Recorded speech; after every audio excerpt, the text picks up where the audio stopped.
Okay, so the pension reform is a must because we know that we cannot sustain the escalating growth. Essentially, what they have done is actuarially, well, we use the word bankrupt, but not in that way, because they're using a much too high rate of return that they're guesstimating as to what the rate of return will be for a pension. So what happens if the market is supposed to make 8% according to the defined benefit plan, but it only makes 2%, you all pay the difference. And that's really where the big problem comes in. There are many parts, moving parts to this particular problem. It can be part of the cost of the administration, the actual analysis and the actuarial estimates that they make. There are going forward contracts that we're already obligated to, which always lead to the question about bankruptcy. But I think the truth of the matter is, at the point where you realize that so much of the pension has taken up all of the budget, and they actually had one magazine article that addressed this, that there'd just be one maintenance guy that sends out the checks for the pensions, and there'd be nothing left to City Hall in one of the magazines, yes. And so at the point where you actually face the decision to change the contract rather than file the bankruptcy is where we're actually going to make some changes. Thank you. Carrie? Thank you, Sean. You know, we talk about pension reform, and that's a necessity. And, you know, somebody who, my wife, who's here tonight, she's a union teacher, and you know, furloughs hurt. It hurt our family, hurt our bottom line. So when concessions are made, whether that's an increase in contribution to the health side or your pension side of your benefits, you know, you're going to feel that in your wallet. Every city employee will. So there needs to be a discussion, and at the same time we need to understand it is going to affect the bottom line for our workforce. But what we're not discussing too much is what are we going to do to increase the revenues that the city sees? Are we going to increase taxes and fees? You know, how are we going to grow the funds that we have to work with? If we did that, it would solve some of the pension difficulties and take some of the pressure off of this type of discussion. So one of the ways we can do that is to make this city less hostile to business. Let's encourage business growth. Let's retain the businesses we have and stop chasing them out of here. You know, they go next door, they go to Burbank, they go to Santa Clarita, they go to Simi Valley. If we can retain businesses here, they will generate revenue. And it might take a little time, you know, it might take a year, it might take 2 or 3 years, but if we start seeing increases in revenue, that will help alleviate some of the issues of the constant yearly $250 million budget deficit. So, thank you. Thank you. Mr. Blumenfield, we did specifically request that the answer to the question, would you include current city employees and the police and fire departments in pension reform? If you would, for you. Well, first I want to say I like Mr. Ichino's answer and associate myself with that. I like the idea that we need to grow our revenues, and that's important. When you talk about pensions, I've actually delivered on this. On the state level, I voted for and passed a bill that was very tough, and it didn't make a lot of friends with some of my union allies, and as was pointed out, I am supported by every labor organization that is endorsed in this race, as well as every business organization that is endorsed in this race, have all endorsed me. But they did it knowing that I've made tough choices in the past. I've been able to move us forward on pension reform and make that happen. In terms of the city, we need to have, it's a critical balancing act. We need to look at the excesses that are the problems when you're talking about pension spiking and airtime, and that's across the board. But the best way to go about that is through the collective bargaining process.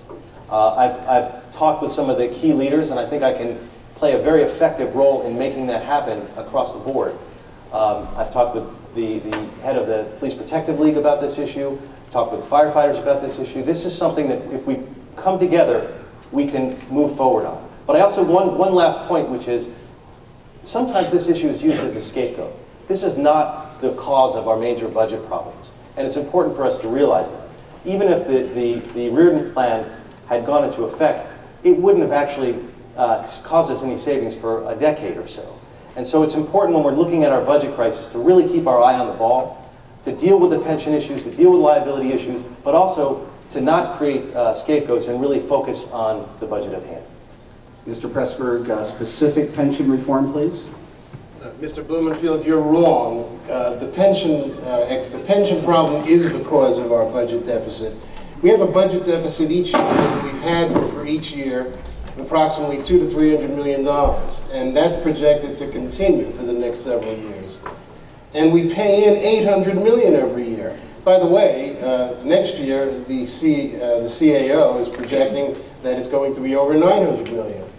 Well, you can obviously see if we knocked off $200 or $300 million from that annual expense, we no longer have a budget deficit.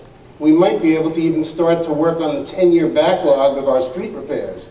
We might be able to fix up some of our parks. We might be able to keep some of our libraries open for longer hours.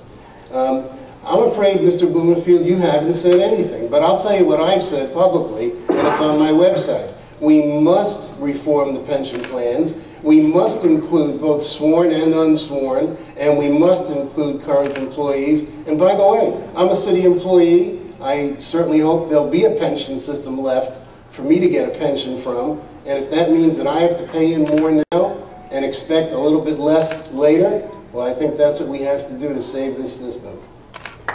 Ms. Badger, will you include current city employees and the police and fire departments in your pension reform plan? I agree with Mr. Pressburg that the pension problem is the major issue that's sitting on our budget. We need to reform pension. Our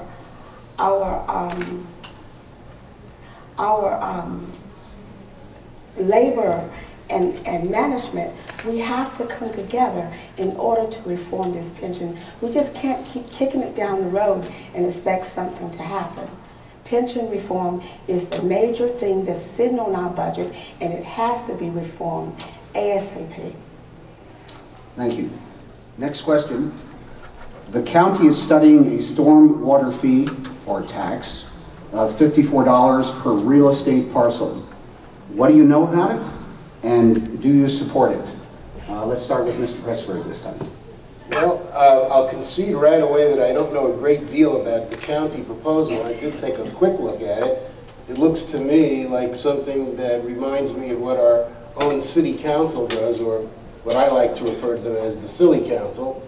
And that is, look for every source of revenue they can get their hands on at whatever cost to our residents, so that there's enough money to not only pay for the bloated pension plans, but to continue to pay raises for our public employees, including me. And once again, I haven't heard anything from Mr. Blumenfield about how he's going to confront this. Now, he's handed out a flyer telling you about all the great organizations that have endorsed him, and he's told you that he's conceded that every public employee organization has supported him.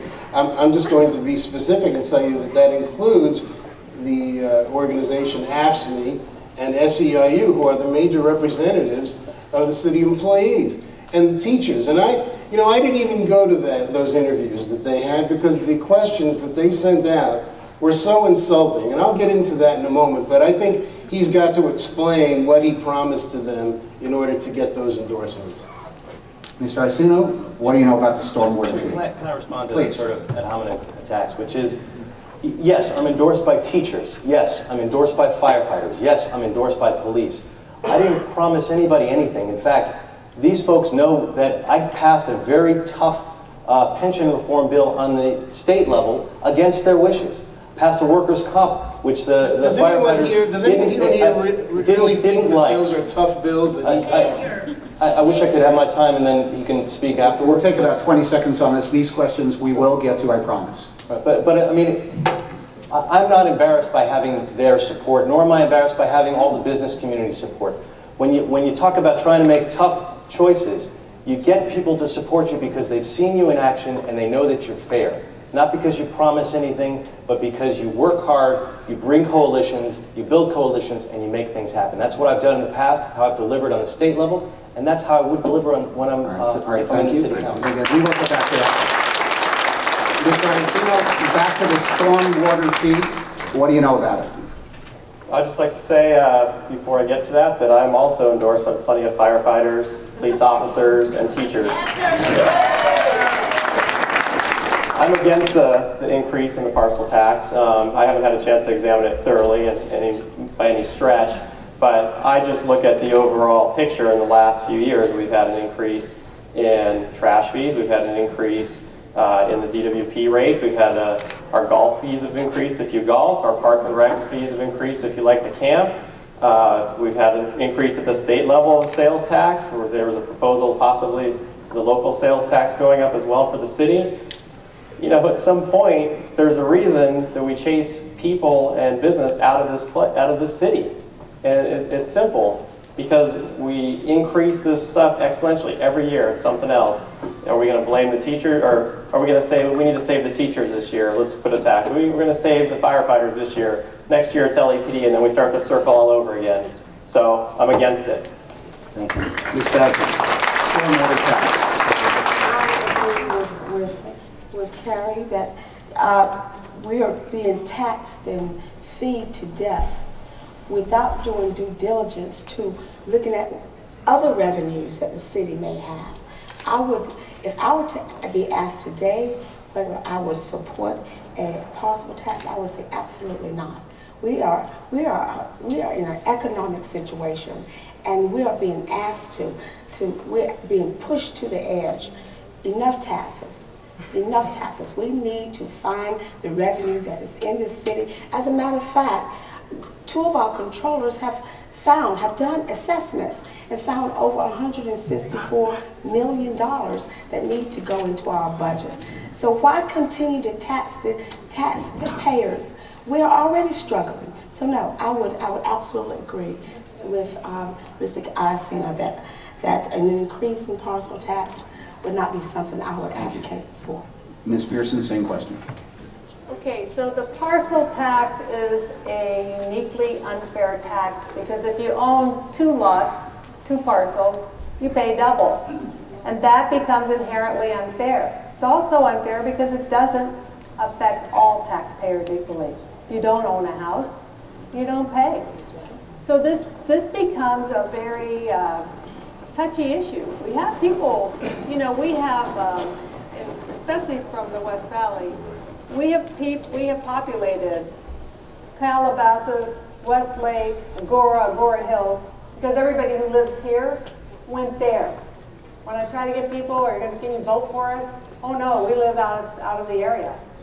The problem with a lot of where they go hunting for revenues is that that's really all they ever look for, is how to find revenues.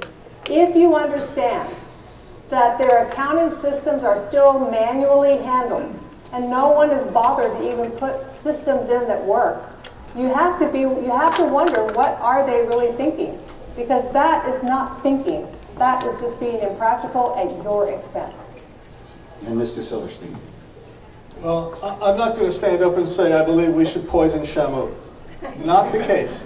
But I will tell you, now is not the time to do it. As Ms. Badger said, the people are losing their homes. They can't afford to be taxed again. It's something, as Joyce just said, that it isn't an unfair tax. If you own property, you're the only one taxed. You're not the only ones that go to the beach. You're not the only ones that use your runoff from your property. It's just not fair. But one thing is even larger than that. They're going to collect all this money, and 40% of it is earmarked. To where? Nobody's going to tell you. It's going to go right into the general fund. You're never going to see that money. It's not ever going to be spent where they say it's going to be spent. That's why they're doing it now.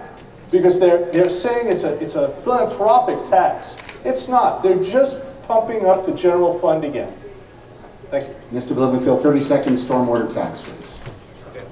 Just so everyone's clear what it is, the stormwater proposal was something that Zev Yaroslavsky was proposing to put on the ballot, $54 on a per parcel fee that would have generated $200 million specifically to deal with stormwater runoff and the pollution that it causes. That's what we're talking about. However, he decided not to go forward with it. It's not a proposal that's going to be before us. So it's not something that any of us really have to weigh in. I had concerns about it, just like everyone else, but I was willing to look at it, look at the pollution issues. I understand the nexus between stormwater runoff and homes. There is a nexus there, but it's not something I was running out to be supportive of, and it's not something that's even going to happen. It's off the ballot. It's not even worth any additional comments on it, but thank you.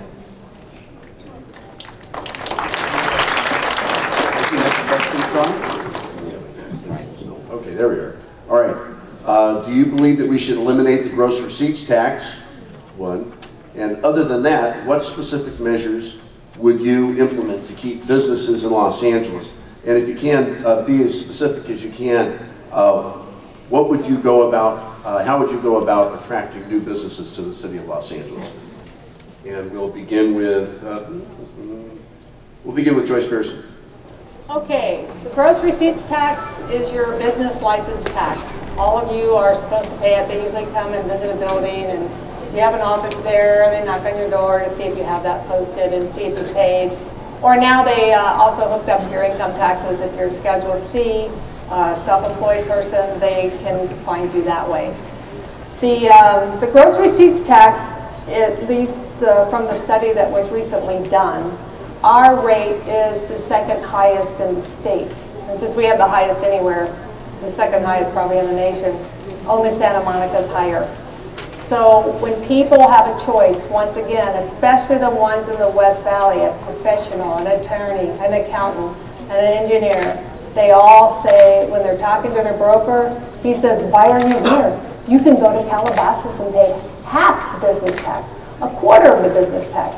You can just go over there. So it's very tempting to then say, let's just get rid of the gross receipts tax. But that gross receipts tax is about 18% of our income. I think we're pretty dependent on it, because considering they're looking everywhere for money, I don't see how they're going to give up any, right? And so we have to actually probably modulate it. I believe we should bring it down, because if you just abolish it, although business should then come back, you don't know the timing it's going to take to come back. In terms of, because you asked so many multiple questions. Well, go ahead, take another 10 seconds. For business permitting, there is so much frustration throughout LA. There are people who wait for their signs to be approved for 2 years. I know we were at Jamali's, which is a Brazilian restaurant, it took an extra 5 years, and that cost her an extra $300,000, which she did not really have, but she opened her restaurant anyway. We must streamline the process. Even though they said it's been streamlined, it's not been streamlined. We need to look at that. And then we need to call, like Texas style, and say, hey, we're open for business, and I want the West Valley, all of you, to call and say, we're open for business today. Thank you. Thank you very much. Next, Bob Blumenfield.